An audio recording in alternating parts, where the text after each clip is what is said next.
Amin. Sudah siapkah kalian menerima pembelajaran hari ini? Jika sudah siap, marilah kita berdoa terlebih dahulu sebelum memulai pembelajaran. Dan kita doakan juga teman-teman kita yang hari ini sedang sakit, semoga cepat disembuhkan oleh Allah Subhanahu wa Ta'ala, sehingga bisa bergabung dengan kita semua. Berdoa disilakan. Berdoa selesai. Baiklah anak-anak, sebelum kita masuk kepada pembelajaran tema 1, subtema 2 tentang hidup rukun dengan teman bermain, sebelumnya kita sudah belajar tentang subtema 1, pembelajaran 1 sampai dengan pembelajaran 6. Ibu pastikan kalian sudah belajar atau sudah melihat video sebelumnya di pembelajaran 1 sampai 6 di subtema 1.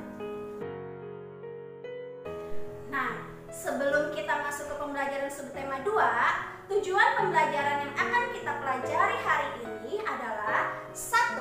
Siswa dapat memahami tentang kalimat ajakan. 2.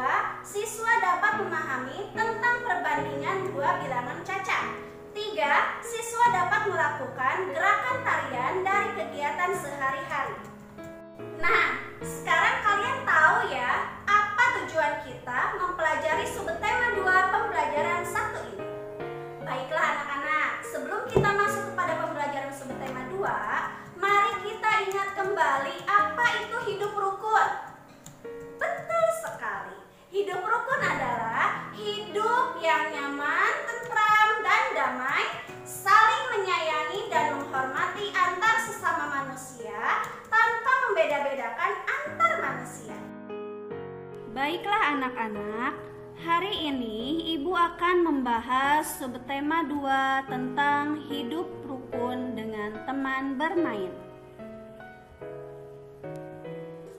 Ada yang tahu apa sih hidup rukun dengan teman bermain itu? Kalau kalian belum tahu, mari kita cari tahu. Hidup rukun dengan teman bermain merupakan hidup yang saling harga menghargai, hormat menghormati, serta juga saling menyayangi di antara sesama teman. Kemudian, bagaimana sih cara kita agar bisa hidup rukun dengan teman bermain? Ya, betul. Hidup rukun dengan teman bermain bisa dengan cara saling menolong, mengasihi, membantu, memberi, dan mengajak teman bermain bersama tanpa memilih-milih teman. Lalu, mengapa kita harus hidup rukun dengan teman? Bersikap rukun dengan teman membuat kita dicintai dan disayangi oleh teman. Maka dari itu, kita harus selalu bersikap baik dan rukun dengan teman agar kita memiliki banyak teman. Hal tersebut juga merupakan manfaat dari hidup rukun dengan teman bermain. Nah, setelah kita tahu apa yang dimaksud dengan hidup rukun dengan teman, dan kita juga sudah mengetahui apa manfaat dari hidup rukun dengan teman, mari kita bahas lebih dalam tentang hidup rukun dengan teman bermain.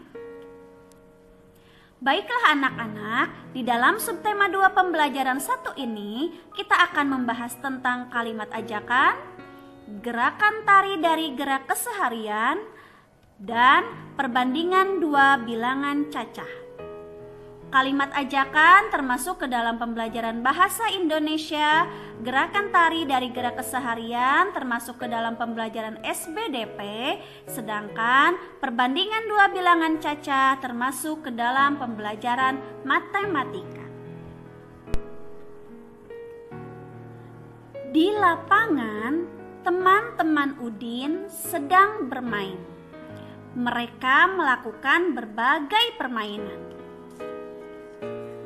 Apakah kalian tahu mereka sedang bermain apa ya? Ya, betul sekali. Mereka sedang bermain layang-layang. Perhatikan gambar gerakan-gerakan anak bermain tersebut.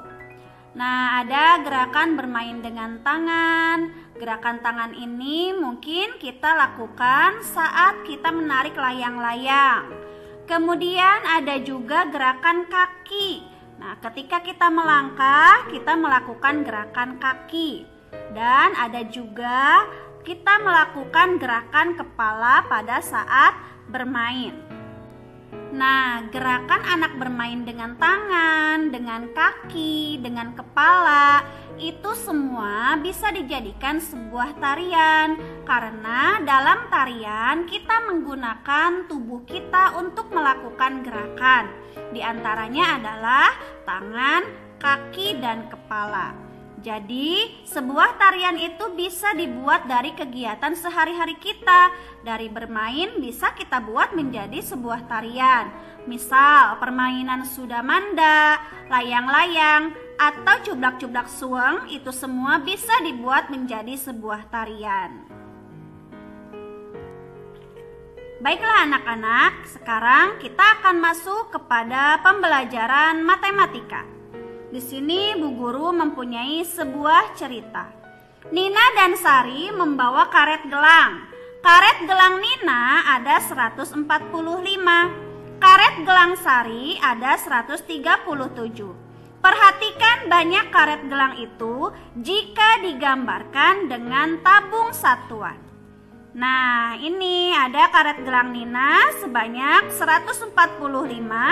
Jika 145 dibuat dengan tabung satuan, maka gambarnya akan seperti ini anak-anak. Ada 1 tabung ratusan, 4 tabung puluhan, dan 5 tabung satuan. Sedangkan karet gelang Sari jumlahnya ada 137. Berarti jika 137 dibuat dengan tabung satuan, maka gambarnya akan seperti ini. Tabung ratusannya ada 1, tabung puluhannya ada 3, dan tabung satuannya ada 7. Perhatikan puluhannya. Nah, sekarang kita lihat puluhannya. Kalau Nina 40, Sari 30, maka 30 itu kurang dari 40. Tabung yang lebih banyak adalah tabung berapa? Apakah tabung 30 atau tabung 40? Ya, betul. Tabung 40.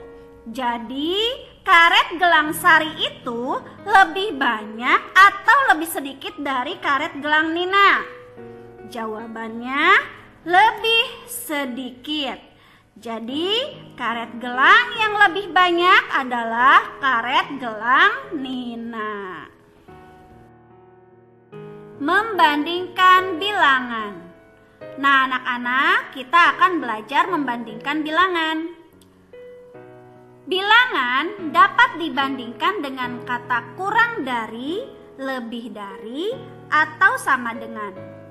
Kemudian, untuk membandingkan bilangan, kita lihat angka yang ratusannya dulu. Lalu kita lihat puluhannya, kemudian satuannya. Kalau nanti ratusannya sama, maka yang dilihat adalah puluhannya. Kalau ratusan dan puluhannya sama, maka yang dilihat adalah angka satuannya. Nah, kita lihat nih anak-anak contohnya. Di sini, Ibu punya 2 bilangan, yaitu 568 dan 421. Maka kita lihat dulu ratusannya. Yang di depan angka ratusannya adalah angka 5, berarti nilainya 500. Sedangkan bilangan yang belakang, angka ratusannya adalah angka 4, berarti nilainya 400. Nah, karena angka 5 lebih besar daripada 4, maka kalimat perbandingannya adalah 568 lebih dari 421. Ini kita membandingkannya dari ratusannya dulu ya, bukan dari satuannya. Lalu bagaimana jika angka ratusannya sama?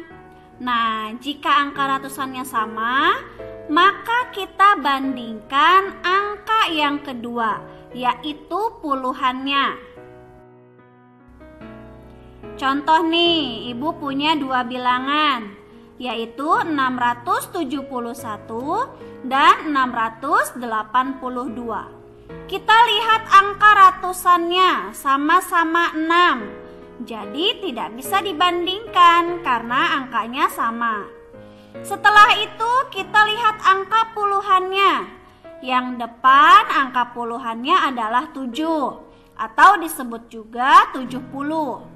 Lalu bilangan yang belakang puluhannya adalah angka 8 atau disebut juga 80. Sekarang kita bandingkan 7 dan 8. 7 itu kurang dari atau lebih dari 8. Angka 7 kurang dari 8. Maka kalimat perbandingannya adalah 671 kurang dari 682.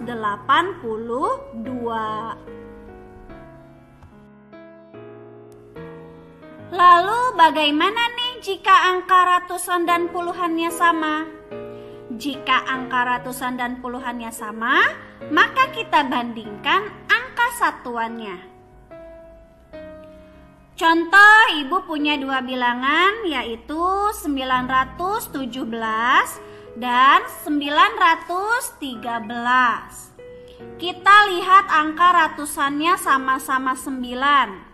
Angka puluhannya sama-sama angka 1. Lalu kita harusnya membandingkan angka satuannya. Yang depan angka satuannya 7, yang belakang angka satuannya 3. Maka karena angka ratusan dan puluhannya sama, kita bandingkan satuannya. Angka 7 lebih dari 3. Maka kalimat perbandingannya adalah 917 lebih dari 913. Nah anak-anak, setelah kalian mempelajari tentang perbandingan dua bilangan cacah, sekarang Ibu punya video tentang kalimat ajakan nih. Simak ya. Sar, ayo kita bermain bola bekel di teras rumahku yuk. Kita ajak teman yang lain. Boleh saja Sar, semakin banyak teman akan lebih menyenangkan. Tapi Nin, aku tidak bisa membawa bola bekel dari rumah. Tidak apa-apa Sar, aku punya bola bekel kok. Dari video percakapan tadi, anak-anak tahu nggak ya yang mana yang termasuk ke dalam ungkapan ajakan? Ya, itu tahu. Kok bisa tahu ya? Betul sekali. Kalimat ajakannya adalah, ayo kita bermain bola bekel di teras rumahku. Dan ayo Nin, kita ajak teman yang lain. Dari kata ungkapan ajakan tersebut, anak-anak tahu kalau mengajak atau menggunakan ungkapan ajakan harus menggunakan kata apa? Ayo. Ayo. Jadi, kalau mau mengajak atau mengajak seseorang harus menggunakan kata ayo. Terus Bu, kalau aku mau menggunakan ungkapan ajakan mari, boleh tidak? Boleh. Ada ayo, ada mari, atau yuk. Boleh. Ungkapan ajakan menggunakan 3 kata, yaitu ayo, mari, dan yuk. Nah, kalau sekarang sudah paham tentang kalimat ajakan, Ibu mau tanya nih, apa sih kalimat ajakan itu? Ya, betul sekali.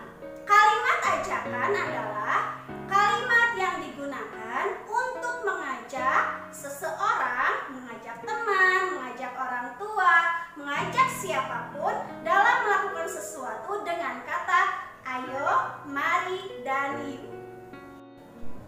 Nah, sekarang untuk anak-anak bisa lebih memahami tentang ungkapan ajakan, Ibu punya games nih. Coba perhatikan games dari Ibu Guru berikut ini ya. Gamesnya adalah coba kalian baca ungkapan yang ada di atas. Itu termasuk ungkapan ajakan atau tidak ya? Ya. Kalau yang ini ungkapan ajakan atau tidak ya?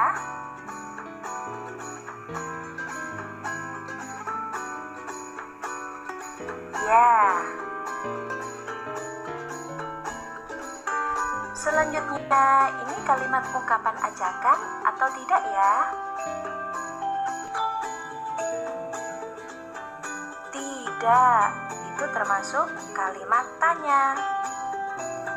Yang terakhir, ini termasuk kalimat ungkapan ajakan atau tidak ya? Ya, kalian hebat. Nah, selesai sudah untuk pembelajaran kita hari ini. Ibu harap kalian dapat memahami apa yang telah Ibu sampaikan. Tetaplah kalian rajin belajar, rajin berdoa, dan jaga kesehatan kalian. Teruslah kalian belajar dan belajar supaya kalian jadi anak yang cerdas. Sampai jumpa kembali di video pembelajaran selanjutnya. Wassalamualaikum.